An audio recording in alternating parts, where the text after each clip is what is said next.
Matthew 15, verses 30 to 39. Jesus feeds the 4,000. A couple of chapters back, it was 5,000. The number that we are going to feature in this section is number 377, to recline. And we are going to go into the particles as our Greek grammatical feature. Now, as far as the particles and what we're going to go into, let's go to our chart with the parts of speech. We have the particle, preposition, adverb, pronoun, adjective. We've went through all of these in various videos. We haven't went to the noun, the verb, a participle, nor the numeral. So my idea in thinking is that I'm going to go over each one of these as it is listed here. So today we're going to go into the particles, show that which ones they are. We went through that before, but I also put together a little graph. Now I'm going to do this like I did the adverb list, the particle list. Should have done it a long time ago, but we're just at the beginning, really. Matthew, I think maybe halfway through Matthew. And so all these oranges are particles. There's only three, K, oste, and they, and they're all considered conjunctions. They tie two things together. K, and, continuation from someplace before. They is but. Let's see if here it is, then, or the, but, and, could be almost any of them. I missed ot, for, and oste, so that. So those are our four particles that are in this section. Now we'll go through the text. See what God has to give to us. K, prosilthon avto oklip poli, and came forward to him great multitudes. Echontes methiavton holus, having with themselves lame, people that are having a hard time walking. I was lame for a while with my hip, had a hip replacement. Maybe you out there can relate to these things. Tiflus, blind, having a hard time seeing. Kofus, mute, unable to speak, or generally has to do with hearing also. Cripples, kilus.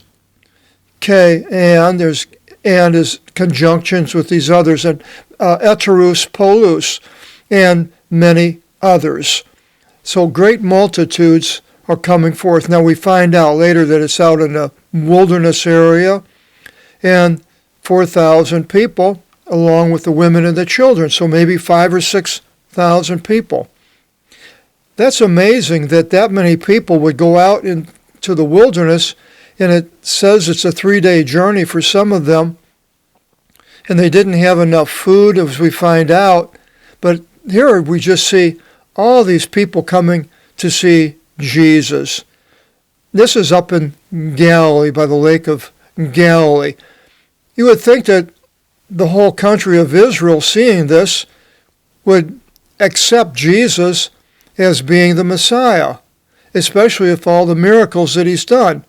But the biggest miracle of all is how the Jews ignored it and went on their own, did their own thing, and ignored everything that the Messiah that was sent to them had to give to them, which ended up with their destruction for 2,000 years, and now they're back in a country that's at war today, going on right now. The Israelis have invaded southern Gaza Strip, and they still haven't found any peace, nor the Messiah. So all these people, though, are coming, and later we find out that there's thousands of Jews that do believe in Jesus, and then they're persecuted by the progeny of the crucifiers, the people that wanted him to be killed, his blood be upon us and our children. And those Jews that believed went out and were forced out. They went throughout the world, and Christianity took hold and became the largest group of people believing in Jesus Christ in the world. And then all these people, it says, Ke eripsan avtus para tus potus tu Isu. And they dropped them by the feet of Jesus. So they're bringing all these people and laying them down. Now, I've seen TV evangelists having people like this out in the front row, and they come up and they hit their forehead or put hands on their head or whatever, and these people fall down and apparently are cured.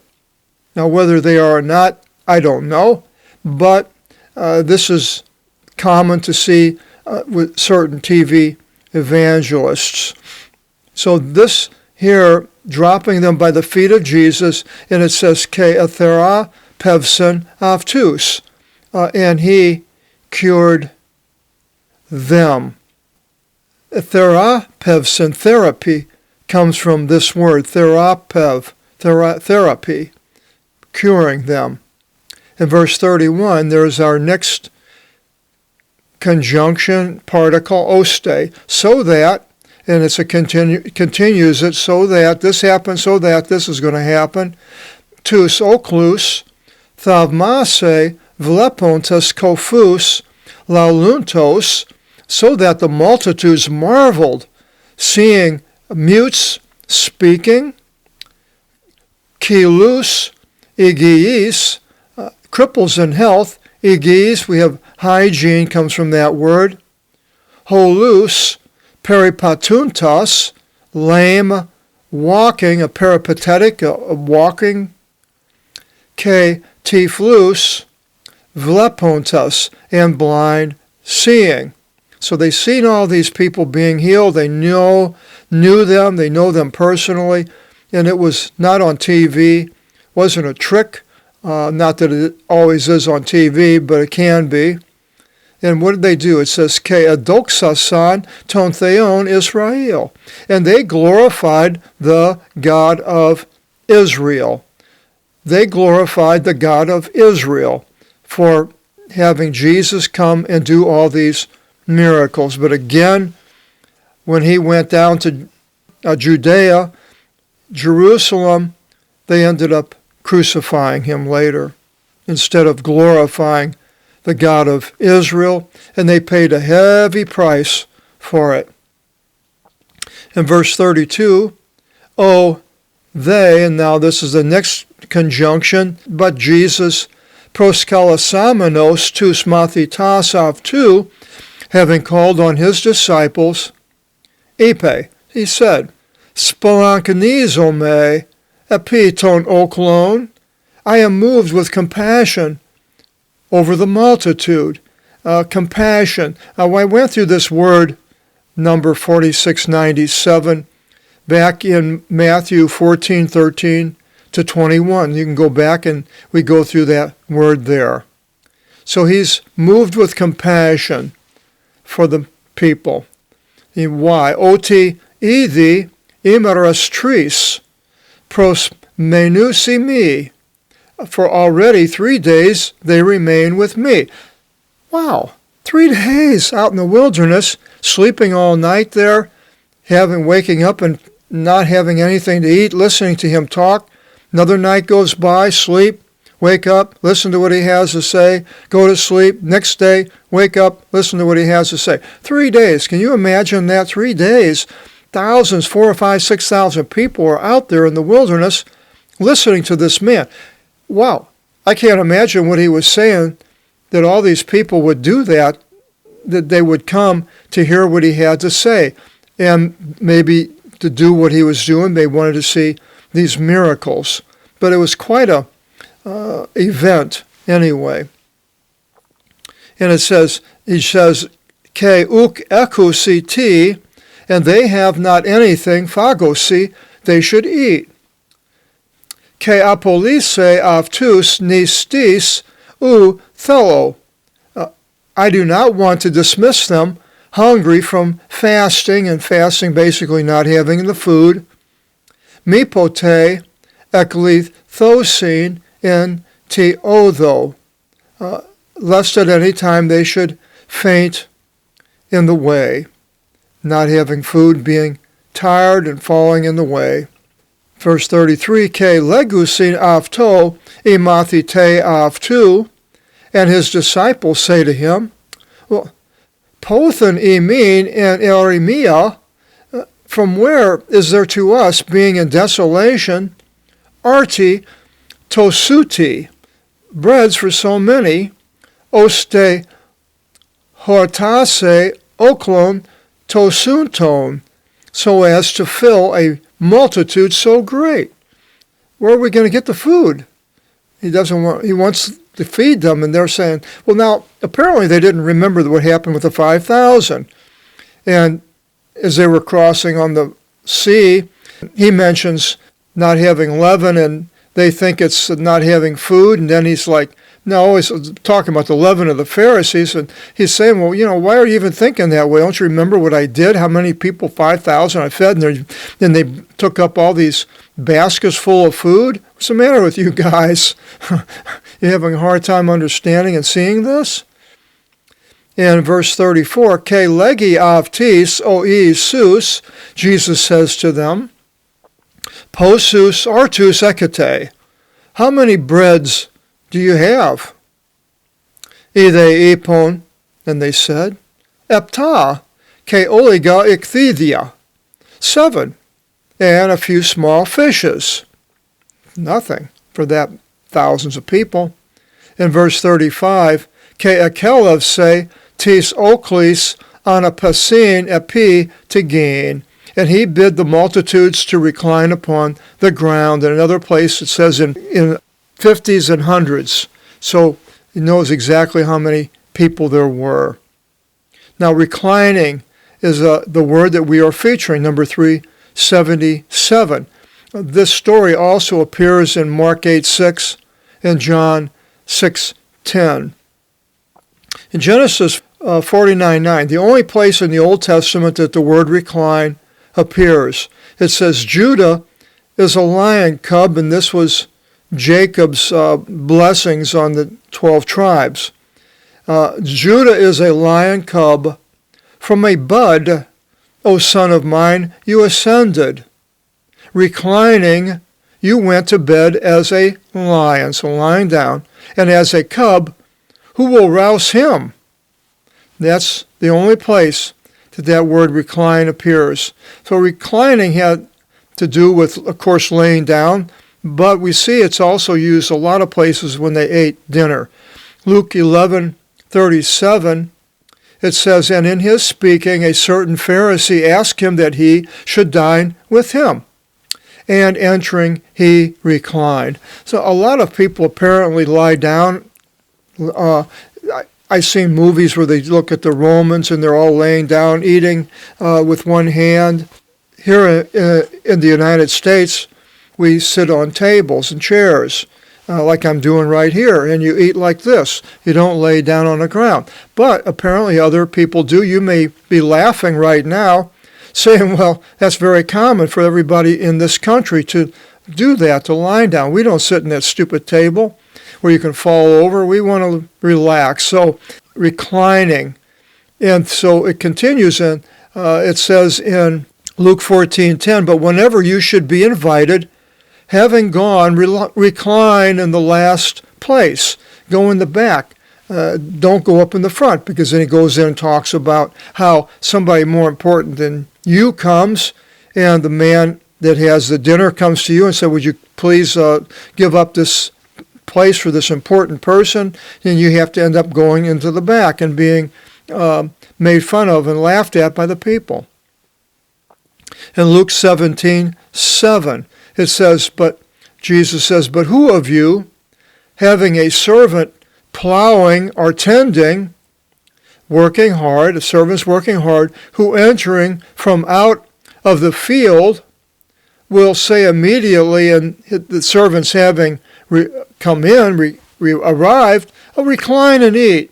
But will he not say to him, now prepare something, I should have supper? So, no, that the man that's working, he's a servant to the master, and the master tells him what to do. And so with God, God tells us what to do, and we don't want to be expected just because we are Christians or we believe in Jesus that we should be given special favors. We are bondmen and bondwomen of Jesus Christ, and he tells us what to do, and we have to look and think at all times, whatever we are doing, is this what Jesus wants me to do? Is he requiring me to do this, something that may be more difficult than something else? The alternative may be something that would be easy to do, but what God wants me to do may be tougher, and this is what we need to do. Look at these things. And then in Luke 22:14 it says, and when it became the hour, he reclined, and the 12 apostles with him, and that was at the Last Supper. So now we have pictures we see them all sitting at a table, the 12 apostles and Jesus in the middle, but they were all lying down. And then it says in John 13:12, when therefore he washed their feet and took his garments, having reclined again, he said to them, do you know what I have done to you? And he is the master, but yet he washed their feet.